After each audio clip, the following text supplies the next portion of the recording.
ვირუსის ტესტით ვლინდება მაღალი რისკის პაპილომავირუსის აღმოჩენა ქალის ორგანიზმში, რომელიც თავისთავად იწვევს საშვილოსნოს კიბოს წინარე და კიბოს დაავადებებს.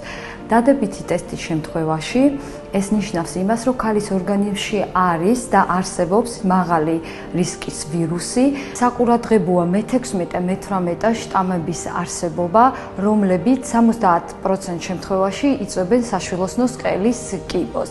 ასეთი ქალბატონები გადამისამართებულები არიან უფრო ღრმა კვლევებზე. HPV ტესტის უარყოფა ნიშნავს იმას, რომ ქალის ორგანიზმში არ არის აღნიშნული ვირუსი და ქალი 5 წლის განმავლობაში დაცულია საშვილოსნოს ყელის კიბოსაგან. არსებობს მესამე ვარიანტი, არაადეკვატური HPV ტესტი.